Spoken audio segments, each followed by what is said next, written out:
Olá, eu me chamo Ingrid Pequeno e nesta aula vamos continuar tratando do assédio moral. Depois de estudar o conceito do assédio moral, seus elementos característicos e os efeitos danosos que ele traz, vamos agora tratar de distinguir melhor o que é e o que não é o assédio moral.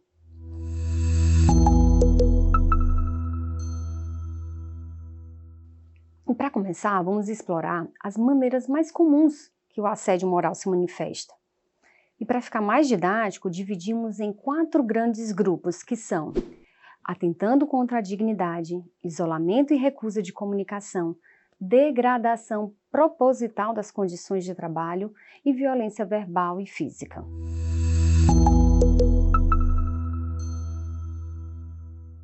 Utilizar insinuações desrespeitosas para desqualificar, aqui incluímos todos os apelidos pejorativos, as chacotas com base em características pessoais das vítimas, usar o apelido, por exemplo, de gordo para se referir ao peso de alguém de uma forma negativa, usar a altura de alguém por motivo de zombaria, baixinho, por exemplo, usar a expressão velho para se referir a alguém de maneira depreciativa com base em sua idade, cabeça de vento para rotular alguém como esquecido ou desatento de uma forma insultosa, enfim.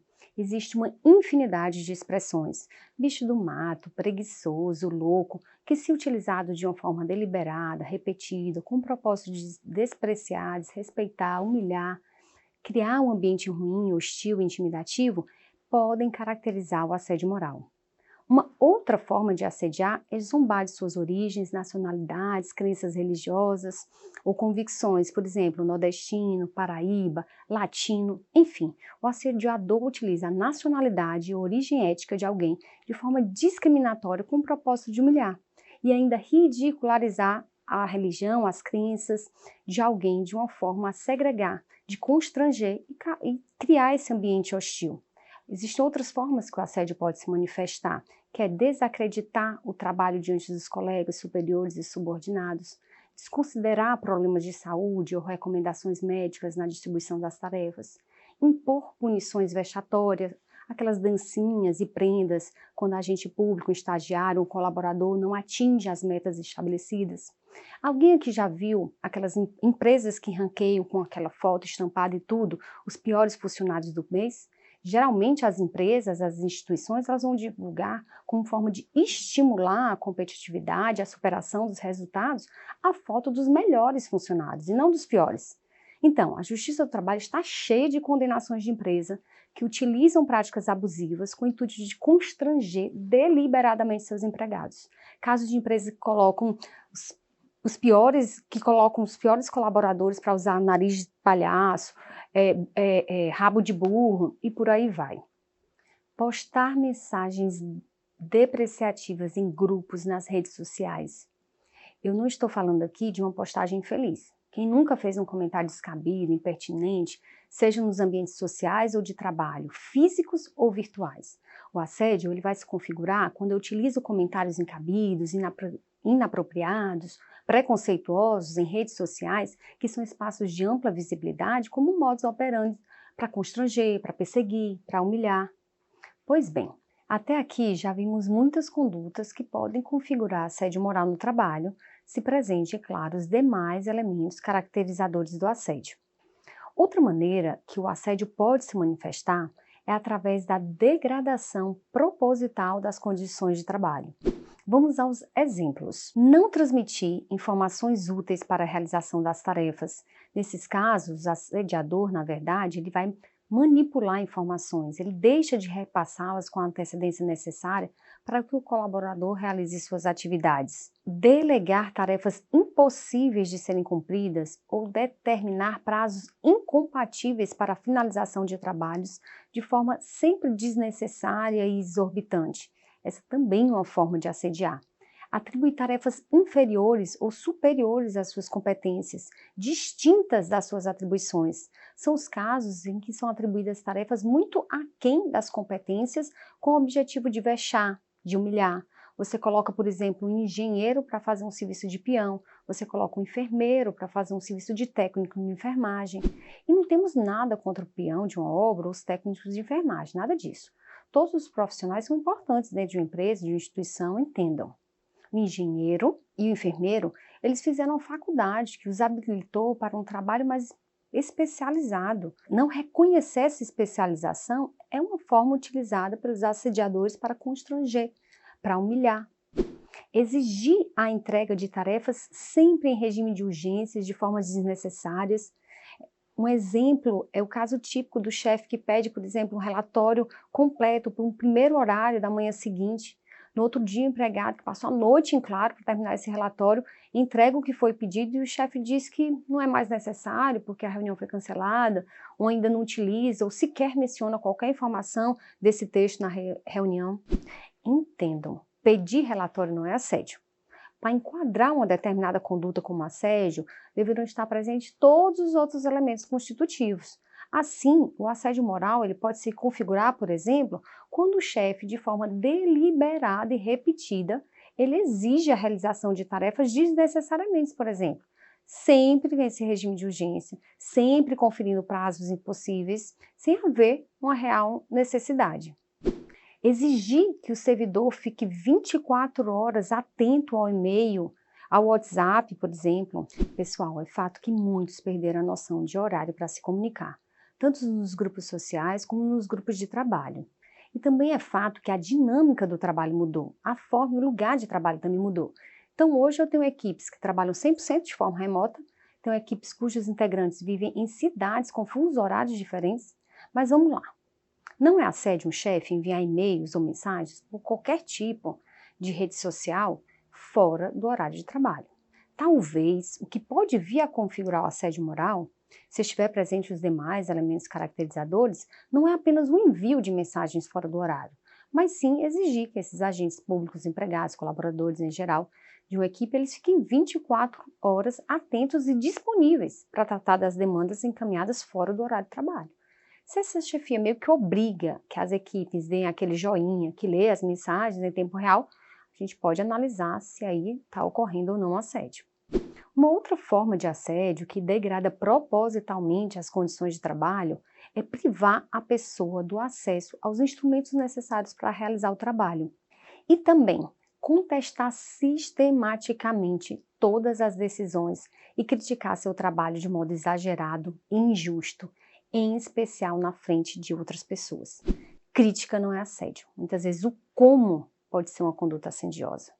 Agora vamos discutir condutas de assédio que se operam através de isolamento e recusa de comunicação. São elas: isolar a vítima do restante do grupo ou mediante recusa de comunicação, seja uma exclusão física ou uma exclusão online, que foi a modalidade de assédio visto na aula anterior, para que ela não se comunique com os demais colegas. Essa é uma forma clássica de assédio. Evitar a comunicação direta, dirigindo-se à vítima apenas por e-mails, bilhetinhos ou através de terceiros. Isso pode ser um modo de assediar. Proibir os colegas de trabalho de se comunicarem entre si. Também pode ser uma forma de assediar. Isolar a pessoa assediada de confraternizações, de almoços, de atividades realizadas em conjunto com os demais colegas. Isso acontece? Sim. E quando acontece, o assediador ele não vai expressamente impedir a pessoa de ir a um happy hour com os outros colegas.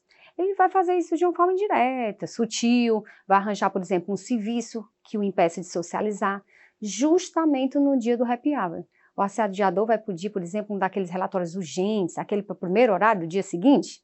Daí a vítima ela continuará sendo excluída cada vez mais do convívio com os colegas. E esse é o objetivo. Ignorar a presença do assediado, dirigindo-se somente aos demais colaboradores ou não lhe franquear a palavra em reuniões. Não atribuir atividade à pessoa, deixando-a sem qualquer tarefa a cumprir, provocando aquela sensação de inutilidade, de incompetência. É o que chamamos mesmo de isolar, de escantear a pessoa, até ela pedir para sair da empresa, ela pedir uma remoção, pedir uma redistribuição, enfim, até ela não aguentar mais e pedir para sair do local de trabalho. Recordo bem de um processo, um assédio moral julgado, né, pela Justiça do Trabalho, de um empregado que, em face de um banco, onde o empregado público foi exonerado, ele entrou com uma ação para ser reintegrado, conseguiu na Justiça. E aí, o chefe ficou muito insatisfeito com esse retorno dele, e assim que ele retornou, a chefia, inconformada absolutamente com a decisão, né, colocou ele na porta da empresa, logo na entrada, e disse que ele não precisava mais fazer nada, que o trabalho dele era ficar ali, olhando o dia todo, quem entra, quem sai. Ora, não deu em outra. Aquele empregado entrou com uma outra ação em face da empresa, e agora ele entrou com ação de quê? De danos morais, decorrente de toda a humilhação que ele tinha sofrido, tinha sido completamente isolado, segregado. Por fim, o assédio moral ele pode se manifestar através da violência verbal ou física, que também é bem comum. E neste grupo nós temos as ameaças, as agressões físicas, mesmo de maneira mais leve ou pouco agressiva, como por exemplo, empurrar, fechar a porta na cara, esbarrar, rasgar o trabalho feito a uma pessoa, jogar fora de uma forma agressiva. Também temos as agressões verbais, gritar, se comunicar sempre aos berros, né? Xingar, imitar ou apelidar de forma pejorativa, mas vale esclarecer que se uma pessoa é estúpida sempre com todo mundo, se mais parece ser o jeito da pessoa, que se replica nos ciclos sociais ou de trabalho, é possível que não estejamos diante de um caso de assédio moral. Vale, portanto, reforçar a importância de analisar cada caso concreto e todas as suas nuances, as suas peculiaridades. E quando queremos distinguir aquilo que é assédio moral daquilo que não é assédio moral, nós também temos que falar dos conflitos. Não podemos confundir os conflitos isolados, esporádicos, com assédio moral. Conflitos nós temos em todas as nossas relações, sejam sociais, sejam familiares ou mesmo no ambiente de trabalho. Eles são comuns. Um conflito no trabalho entre o chefe e o empregado, então, não necessariamente vai ser um assédio moral. Pode haver situações em que as divergências ou tensões ocorrem, mas não têm os critérios específicos do assédio moral. Vamos lá, um exemplo? Vamos demonstrar, para ficar mais prático, né? Suponha que o empregado ele esteja trabalhando em um projeto ultra importante para a empresa, mas o prazo para a conclusão ele está se aproximando rapidamente. Então, o chefe, ultra preocupado com o cronograma, ele se dirige ao empregado e pede para ele se dedicar mais horas àquele projeto e até mesmo trabalhar durante o final de semana. O conflito surge justamente quando o empregado, que já tem compromissos pessoais agendados para o fim de semana, ele se recusa a cumprir essa demanda, alegando que precisa de mais tempo para a sua família e para as outras responsabilidades. O chefe, por outro lado, ele fica como? Ele fica frustrado com a recusa do empregado e alega que a prioridade deve ser o quê? O projeto, na perspectiva dele. Nesse cenário, a gente tem um caso clássico de conflito no ambiente de trabalho, devido às diferenças de prioridades e expectativas entre o chefe e o empregado. Isso não configura automaticamente um assédio moral, desde que o chefe não use táticas abusivas, como humilhações, insultos, um tratamento desigual, para pressionar o empregado. O conflito ele pode ser resolvido por meio de uma comunicação eficaz, uma negociação, a busca de um compromisso que leve em consideração a necessidade de ambas as partes. Então é importante notar que nem todo conflito no trabalho se transforma em assédio moral. E muitos conflitos, eles podem e devem ser resolvidos de maneira construtiva, promovendo um ambiente de trabalho saudável e produtivo.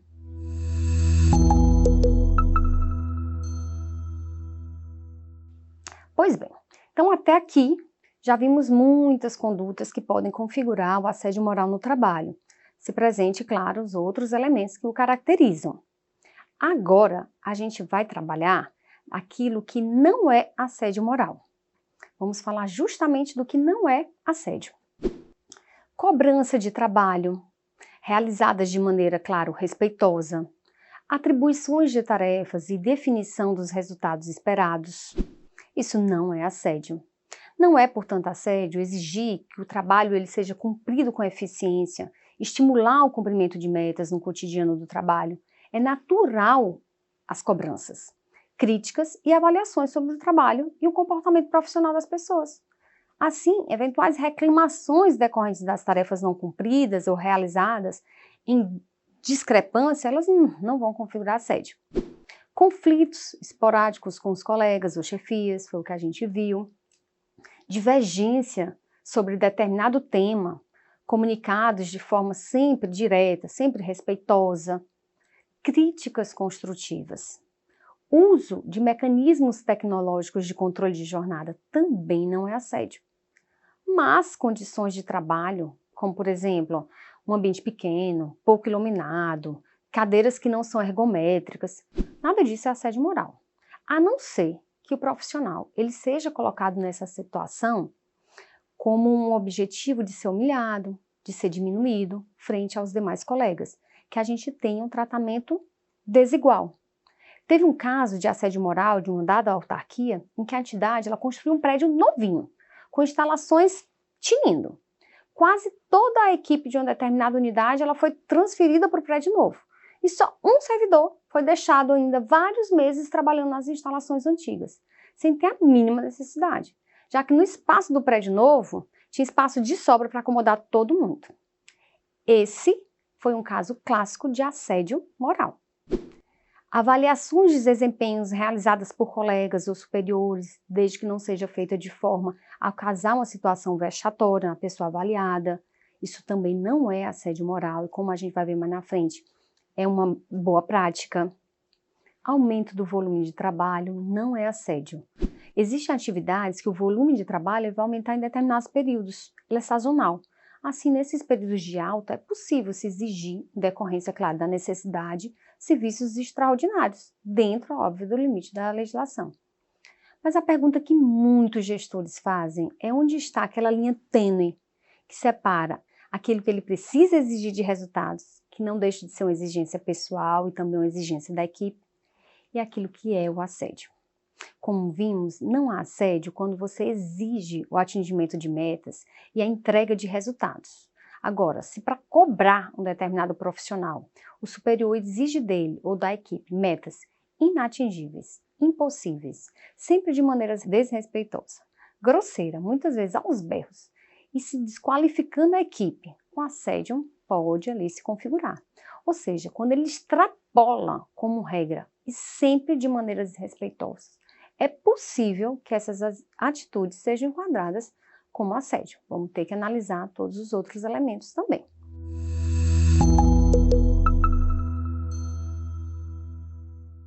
Se aproximando do final desta aula, vamos dar 3 dicas de como os gestores podem prevenir o assédio no serviço público.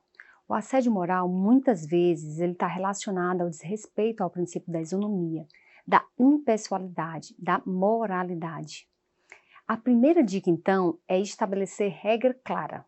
Clareza nas regras do jogo. Nas instituições, é muito importante se definir as tarefas, as funções, as metas e condições de trabalho. Dentro de cada um órgão, de cada uma instituição, é importante que cada um saiba ainda as competências da unidade que ele trabalha, bem como que cada um saiba quais as tarefas que eles precisam executar, como devem fazer, a qualidade, né? E os prazos que as tarefas precisam ser realizadas. Para além, é importante que as escolhas sempre sejam guiadas pelo interesse público. Assim, qualquer vantagem, por exemplo, quem marca as férias ou período de recesso primeiro, quem escolhe a mesa no local X, quem vai ter direito a uma vaga de garagem, quem participa de capacitações no país ou mesmo no exterior, quem pode se afastar, devem ser concedidas à luz do interesse público. E as regras para sua concessão, se possível, elas devem sempre estar previamente definidas, para evitar qualquer sentimento de preterição, de exclusão dentro de uma equipe. Então, uma dica de ouro: as regras do jogo elas precisam ser claras. Com regras bem delimitadas e claras, é mais fácil não apenas gerir, como também se prevenir de qualquer alegação infundada de assédio. E a segunda dica é motivar sempre as decisões à luz do interesse público. É externar os motivos que levaram à tomada dessa decisão. A alforria do assédio moral é a motivação da decisão, sempre com base no interesse público. O chefe, ele não pode escantear um servidor porque ele não entregou o serviço com a qualidade desejada. Se o serviço foi feito de uma forma ruim, foi mal feito, ele tem que ser demonstrado que aquele serviço não está legal. Você tem que trabalhar com esse servidor para que ele possa vir a prestar um melhor serviço. Conduta justificada por razões de interesse público. Sempre. Então, você vai sair dessa unidade por isso. Você vai escolher por último ou primeiras férias por isso. Sabe qual é o problema? Muitas vezes daquele servidor desidioso, aquele servidor que todo mundo sabe que ele não rende nada, que ele não produz, é que as chefias muitas vezes passam a mão na cabeça, elas são condescendentes, não registram em canto nenhum a insatisfação com as entregas do servidor. Mas, por outro lado, também não premiam o servidor. Aí aquele servidor desidioso, ele vai ser sempre o quê? O último a escolher as férias, o último a escolher o recesso final do ano, ele nunca participa de uma capacitação dentro ou fora do país. E qual é o risco disso? O servidor, ele pode achar que está sendo assediado e denunciar o chefe. E o chefe, no moço, no processo, muitas vezes ele vai ter uma grande dificuldade de provar que aquele servidor ele não entregava, ele não cumpria nada com zelo, não cumpria suas atribuições. Perceba agora a grande importância de fundamentar e de documentar muitas coisas, né? E a terceira dica é fazer avaliações periódicas de equipe. As avaliações de equipe são uma boa ferramenta para os gestores prevenirem o assédio.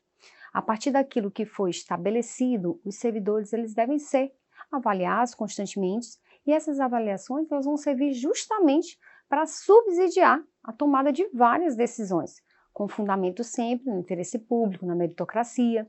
E aí os gestores eles vão se blindar de qualquer questionamento de servidores insatisfeitos que injustamente estão se sentindo preteridos. Existem também muitas outras medidas práticas que podem auxiliar na prevenção do assédio dentro de uma instituição, que elas vão ser trabalhadas no próximo módulo. Eu dei aqui apenas alguns spoilers. Então, chegamos ao final desta aula e esperamos que vocês tenham aprendido um pouco mais sobre o que é e também sobre o que não é o assédio moral. Muito obrigada!